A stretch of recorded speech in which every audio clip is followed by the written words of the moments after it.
마음을 시원하게 은혜로 적시시는 말씀에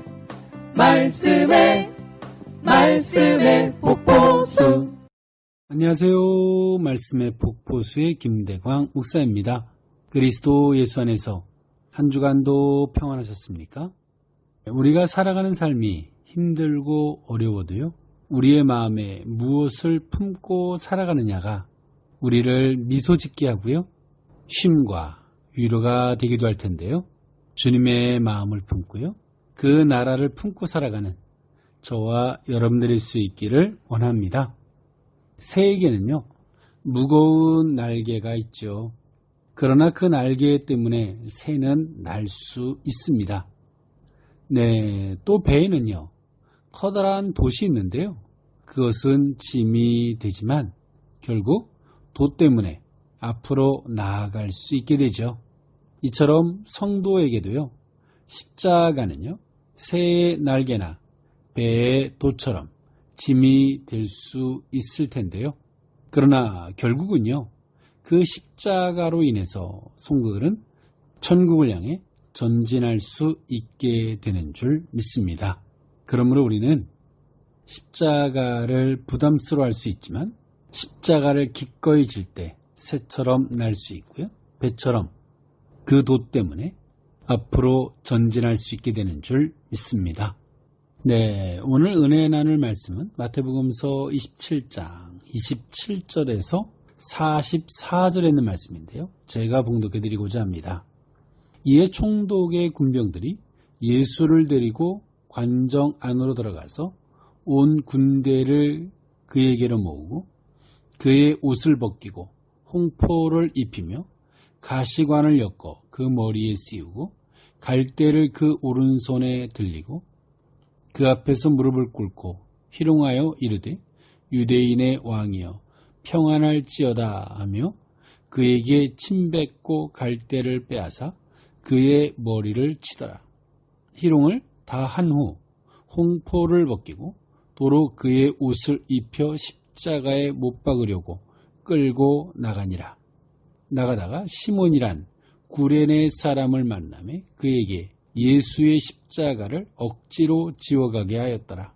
골고다 즉 해골의 곳이라는 곳에 이르러 쓸개탄 포도주를 예수께 주어 마시게 하려 하였더니 예수께서 맛보시고 마시고자 하지 아니하시더라.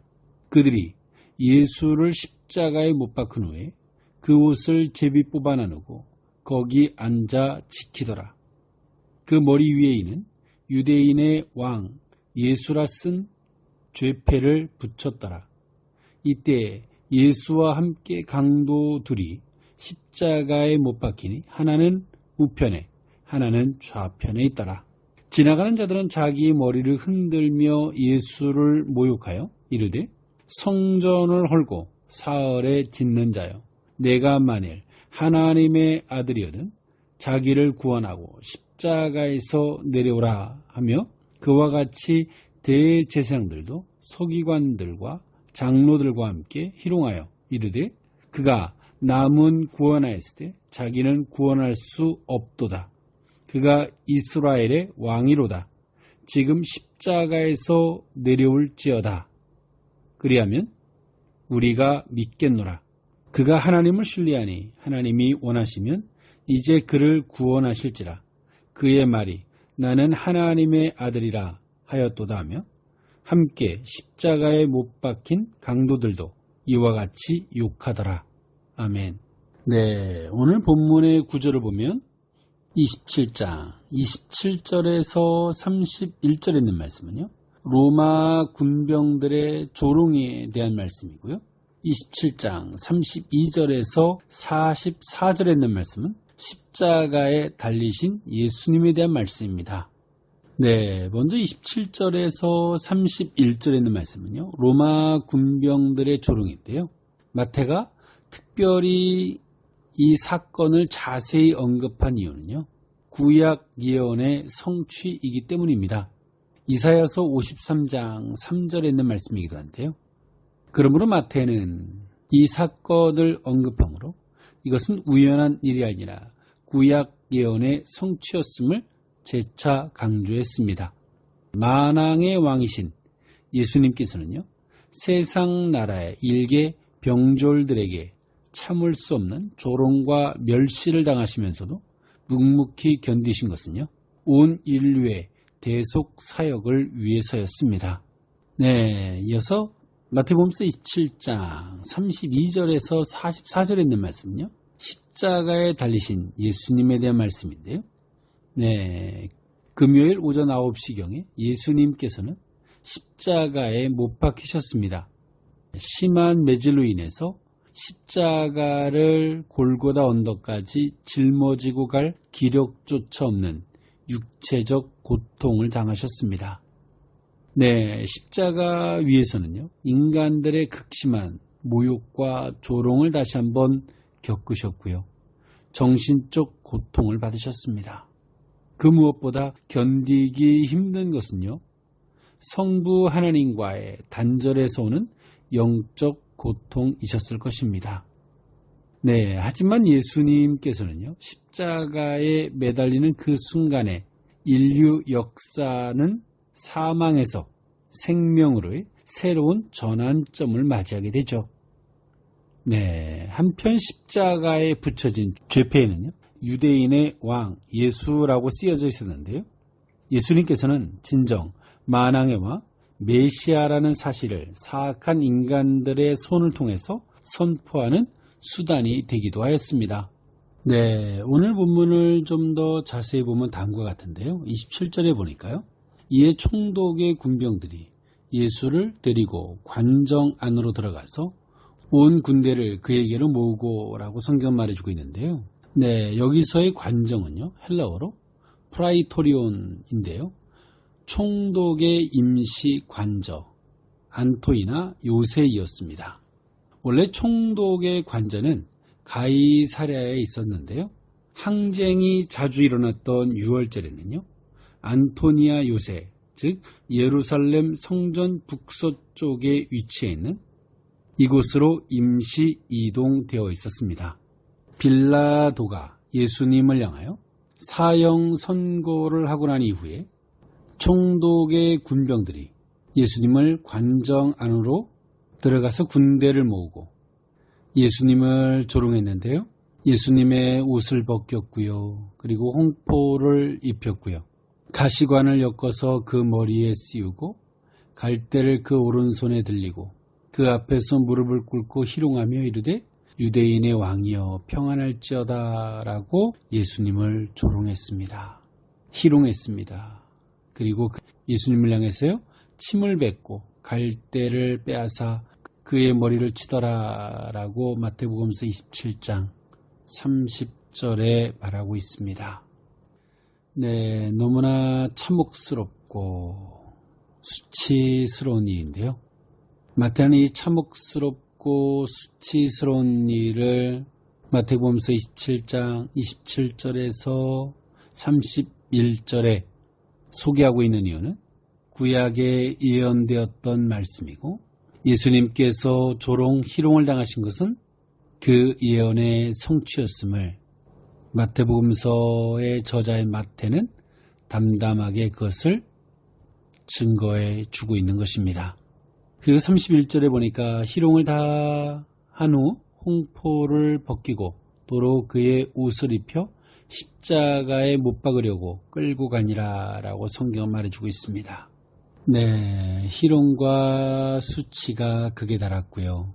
이 일을 당한 후에 32절에 나가다가 시몬이란 구레네 사람을 만나매 그에게 예수의 십자가를 억지로 지워 가게 하였더라 라고 성경은 말해주고 있는데요.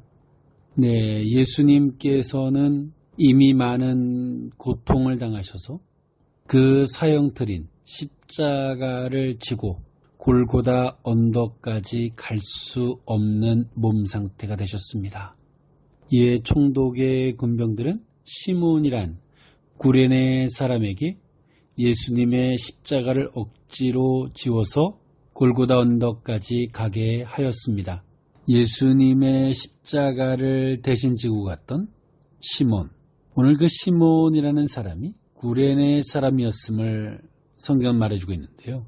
여기서 구레네는요, 아프리카 북쪽 해안 지방에 있는 성읍이었습니다. 대부분 원주민은 흑인이었고요. 그러나 유대인들이 많이 거주하던 곳이었습니다. 시몬은요, 유대교인으로서 유월절을 지키기 위해서 예루살렘에 와 있던 중이었습니다. 오늘 구레네 사람 시몬에게 군병들은 예수님의 십자가를 억지로 지웠고요, 같이 가게 하였습니다. 그리고 33절에 골고다, 즉 해골의 곳에 이르렀고요. 34절에 보니까 쓸개탄 포도주를 예수께 주어 마시게 하려 하였더니 예수께서 맛보시고 마시고자 하지 아니하시더라라고 성경은 말해주고 있습니다. 예수님은 희롱, 조롱, 능욕, 채찍질을 비롯한 너무나 많은 고통을 당하셨기 때문에 십자가를 질 수 없는 상태가 되었고요. 그 십자가를 구레네 사람 시몬이 대신 지고 골고다 언덕까지 왔습니다. 그리고 군병들은 예수님께 쓸개탄 포도주를 줬는데 예수님은 마시지 않았습니다.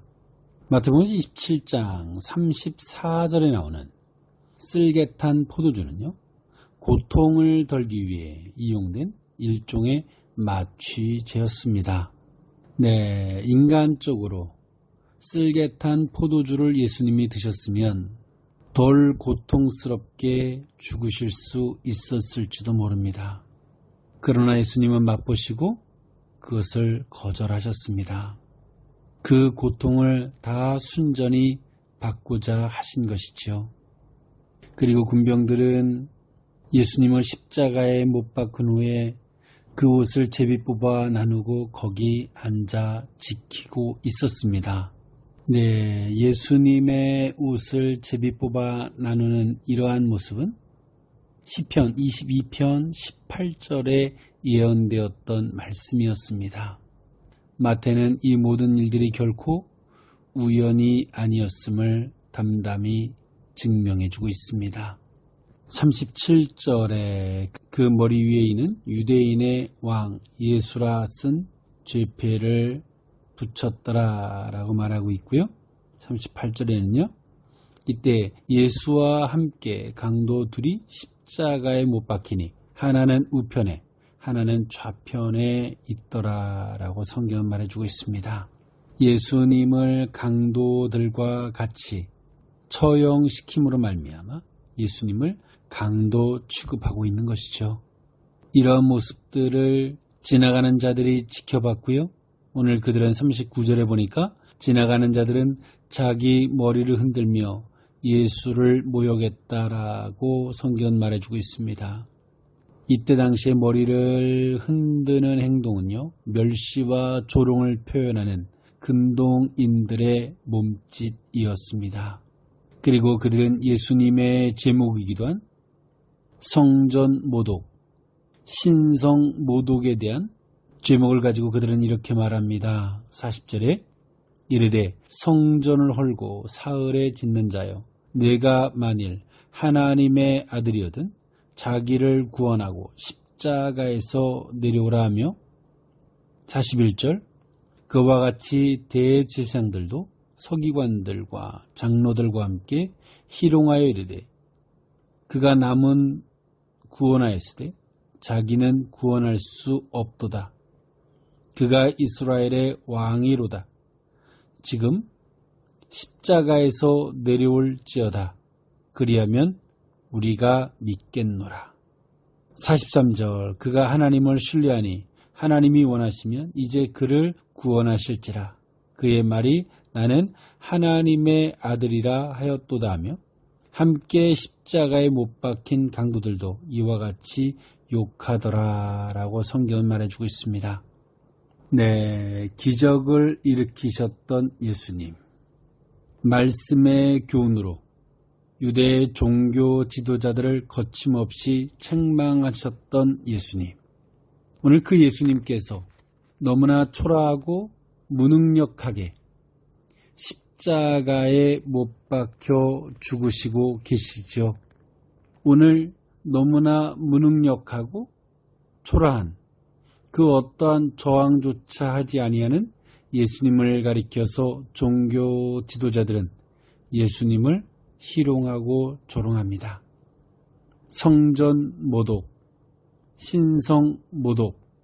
어찌 보면 이때 당시에 종교 지도자들이 예수님을 가리켜서 통쾌하고 그들의 음모에 의해서 예수님은 십자가에 못 박혀 죽으셨지만 어찌 보면 이때 당시에 이들은 통쾌함을 느꼈을지도 모릅니다. 그러나 그 죄악된 통쾌함이 하나님의 진노를 살만하며 하나님의 아들이신 예수 그리스도 성자를 십자가에 못 박혀 죽게 하는 그 악을 저지르고 있다는 것은 이들은 깨닫지 못하고 있죠.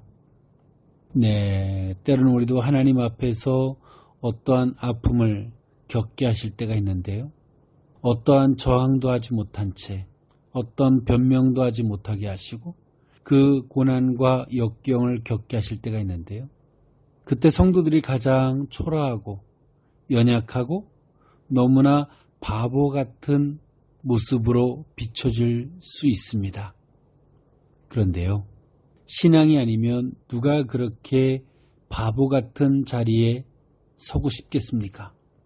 그러나 하나님은 판단하시는 줄 믿습니다. 성도들이 약할 때와 강할 때, 예수님께서 강할 때는 그 뜻을 증거하고 나타내실 때는 너무나 강력하셨지만 하나님의 뜻을 따라 순응하실 때는 어린 양과 같이 어떠한 저항도 하지 않은 채 너무나 바보스럽고 미련하리만큼 어떠한 변명도 하지 않으신 채 그 모든 고통을 몸으로 감내하셨습니다. 네, 오늘 마태복음서의 저자인 마태는 이 모든 일들이 결코 우연이 아니었음을 구약에 예언되었던 말씀을 인용해서 예수님이 희롱 조롱당하신 것과 예수님이 십자가에 못 박혀 죽으시고 벗겨진 옷을 제비 뽑는 이 모든 일들이 결코 우연한 일이 아니라 구약에 예언되었던 말씀이었고 오늘 예수님이 십자가에 못 박혀 죽으시는 이 모든 사건은 구약에 예언되었던 말씀의 성취였음을 마태복음서의 저자인 마태는 담담히 그 모든 것들을 증거하고 있습니다. 네, 오늘 본문은 우리에게 많은 부분들을 말해주고 있는데요. 언약을 앞세우고 가는 삶이 어떤 것이 되어야 하는지, 하나님 안에서 강할 때와 약할 때가 어떤 모습이 되어야 하는지 성경은 우리에게 이 모든 것들을 담담하게 말해주고 있습니다. 성도들의 삶은 하나님의 뜻을 나타내는 도구라는 사실을 결코 잊어서는 안 될 줄 믿습니다. 네, 때론 우리에게 주어진 십자가가 버겁게 느껴질 수 있지만 그 십자가가 성도들에게 영광이 될 수 있다는 사실을 기억하는 저와 여러분들일 수 있기를 원합니다. 한 주간도 십자가를 당당히 지는 저와 여러분들일 수 있기를 원합니다.